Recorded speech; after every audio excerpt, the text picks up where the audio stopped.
Hi everyone, welcome back to my channel. As the title of the video suggests, I'm going to walk you through my sketching process. In the video, I talk about all the materials I use, how do I do anatomy, how I tackle stylization, and my shading process. So stay tuned for all of that.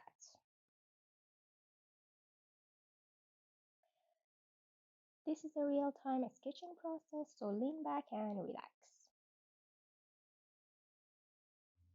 This is a new experience to me, and I try to fill in as much as I can with explanation through the video, so we see how that works.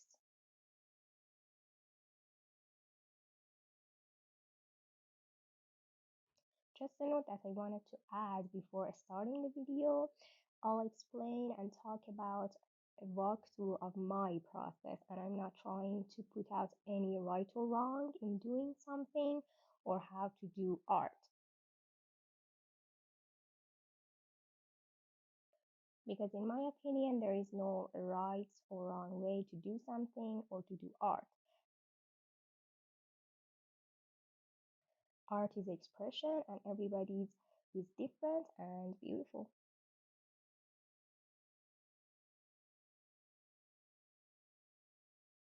So with all that out of the way, let's start the video.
So let's start with the material. And the most important material I can think of is pencils. What I normally use for all my sketches are regular sketching pencils with hardness and softness variation, H letters being the hardest and B letters are being the soft ones. And the numbers I think goes from 0 to 6, I think, correct me if I'm wrong. The higher the number, the softest or the hardest the tip of the pencil is. And when the tip is harder, well, the trace is lighter. And when the tip is softer, the trace is very permanent. What I use in this sketch are H2s for starting the base of the sketch, proportions, and the placement. In this way, if I erase anything, there will be little to no trace on the paper. Then I use H0 to finish the starting points and making final decisions for how the sketch is going to look. After that, I use a B3 pencil to do shading and making the sketch pop.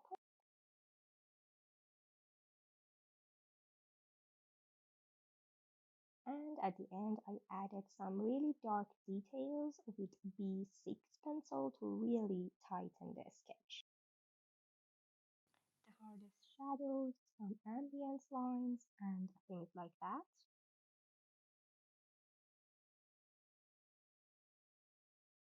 I also use my mechanical pencil when it comes to sketching. I didn't use it for this piece, but I usually do.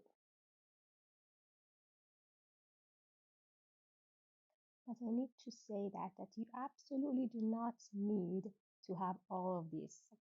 Some artists do all the steps with one pencil or just with their mechanical pencil. So have this in mind. You just need to find what works best for you and you stick with that. What I do for most of my sketch that are not as complete and clean like this one, and I just do them for practice, is using H0 hard pencil for putting down the structure points and the beginning of the sketch, and use my mechanical pencil for all of the other steps that I just explained. So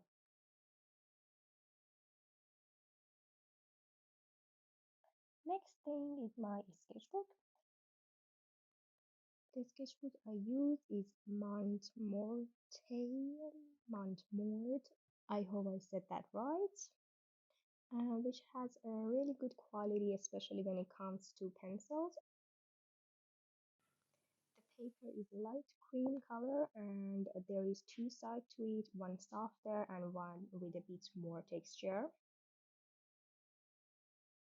I don't want to get in too much detail about the sketchbook, but I don't recommend it for many media, but for sketching, it absolutely works.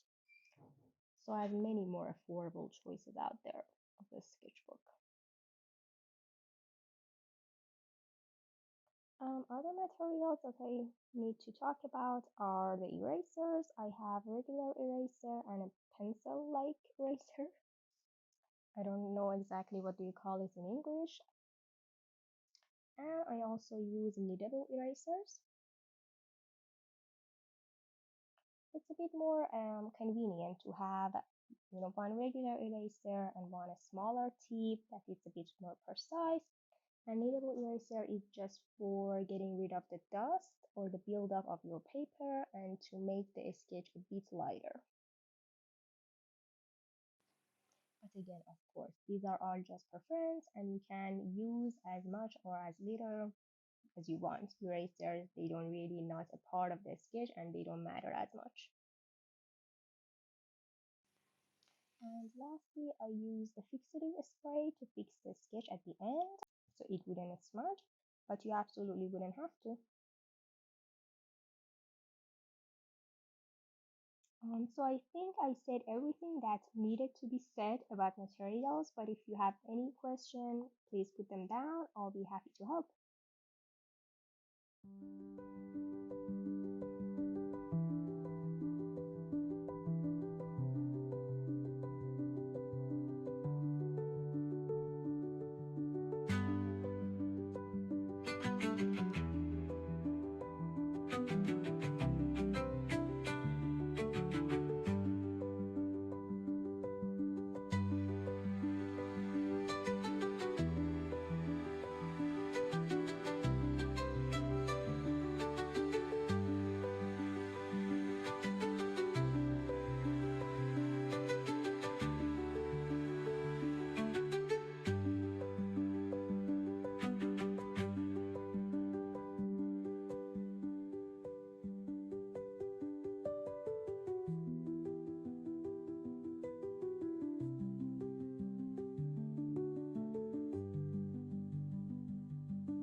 For the base or the structure of your anatomy, there is really so many different approaches out there, and all of them put you on the same path and a starting point. But what I use mostly and what I did in this case is simply to trapezoid for the upper body and the pelvis area. Then I mark where the knees are, where the elbows stand, and when I have a good understanding of the proportion, I begin to adding more details, muscles, and go from there. But you could add so much to it. I've seen people indicating like the rib cage, different bone structure, or add every individual muscle group and then move forward. But for me personally, I don't think that's necessary. And as long as I know how the silhouette works, I'll continue. And by silhouette, I mean in the hand, for example, I know that there is a muscle on top of the shoulder coming down, and then they would make a dip and then continue to the elbow, and then again, there's another muscle coming down, going down the elbow and connects it to the outer bone, and same for the legs. I know. But if you're just starting out, I recommend to practice the bone structure, the skeleton of the body, or any type of, anatomy you're doing, animals, humans, and so on. And same with the muscle group. Draw it a couple of times to know the placement. And for your couple of first sketches, it's good to have a reference photo of the muscle group or the skeleton to look at them until it's completely embedded in your eyes. However, I myself would still put up references for working on a specific designs that requires more detail or some part of the body that I need to put more focus on. And there's no problem with that. As artists, we've been always given this form of shame that if we use references, we are not real artists. And it's also a word to myself that it cannot be further from the truth, really. So use your references. When it comes to proportions, which I think is the more important part of the anatomy, there is no one correct answer. Are the proportions out there that are not simply precise, but we should put approximation and work from there. For the proportions, what I use and the one that I want to tell you, I've learned from, you can see on the screen, I don't want to butcher the name, in the book, The Natural Way to Draw. So the way he put it, that we have two main parts of upper body, which is from the shoulders and collarbone down to the waist, and the other one is down from the waist to upper part of the thigh. We consider each one of these part one unit. So there's two units, and these two units are the same size. So from shoulder to the head, upper part of the head is about 1 unit, a bit less. Thigh to knee are about 1.5, and knee to the end of the leg are again 1.5. The width of the shoulders are 1 unit, and the width of the neck is 1/3 of the unit. And hands from shoulder to elbow is 1 unit, and down from elbow to the wrist is also 1 unit. I also insert the picture here so you can see. But again, all of these are approximation and you don't need to stick to it 100%. Just have a grasp of overall proportion and the ratio. I hope this wasn't too complicated for you because, explaining it's harder to look at it. So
When it comes to stylization, I must say that I still haven't found out a particular style that I want to go for, or say that I find my one style. I myself in the process of finding this one out.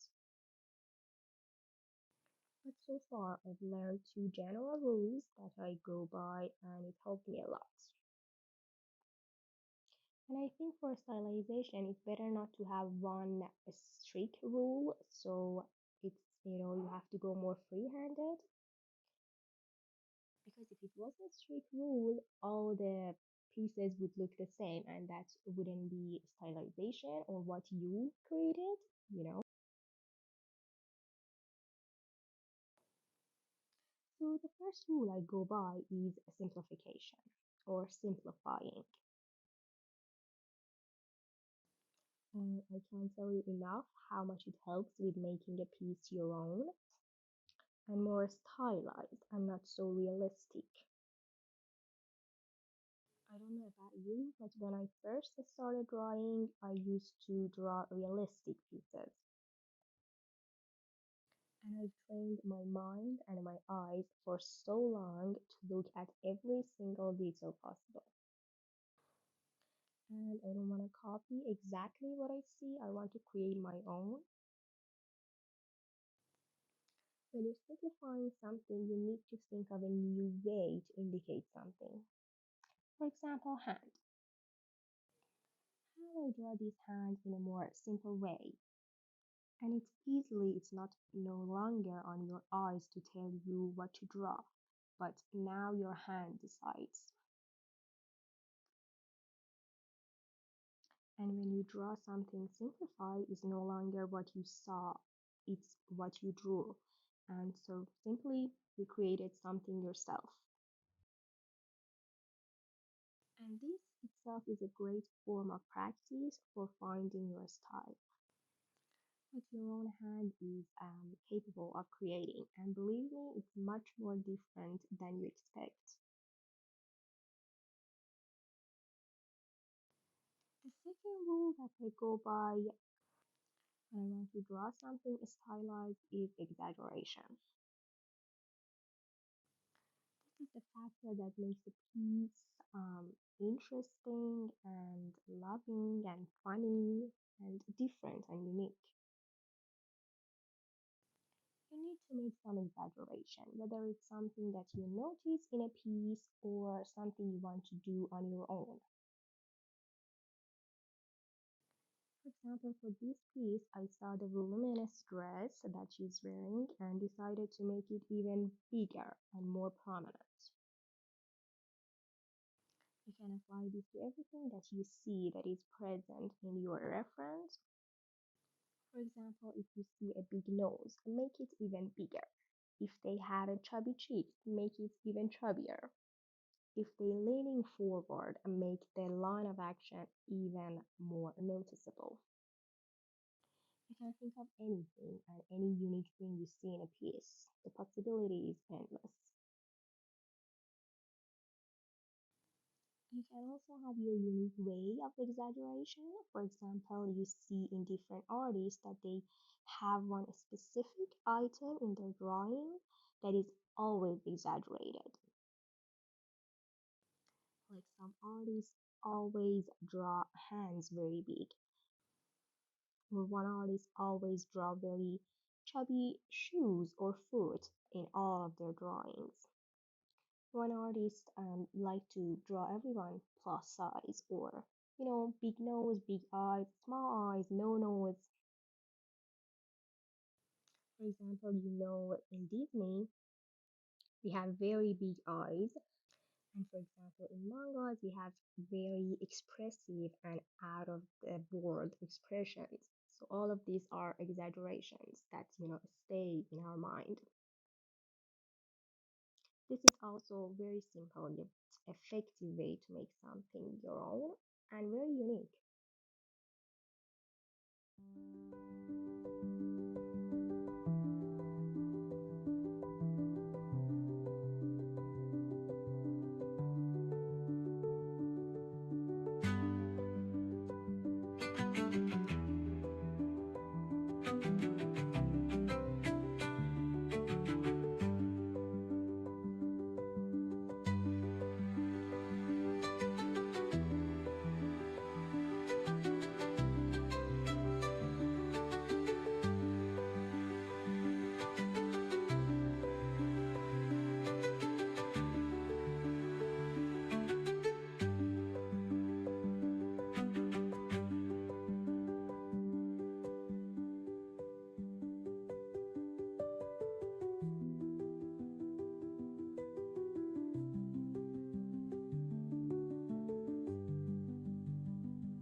And lastly, of my process, we've come to the shading.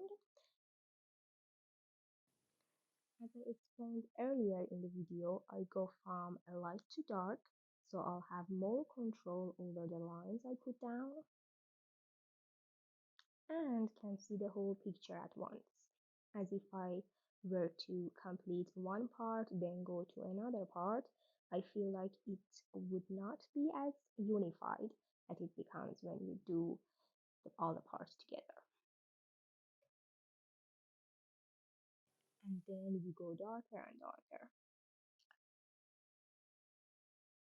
And plus all of the normal, let's say, shading rules, what I like to use and I usually normally use in all my pieces is a Gestalt principle.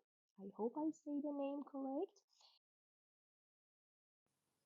It's called Gestalt law of closure.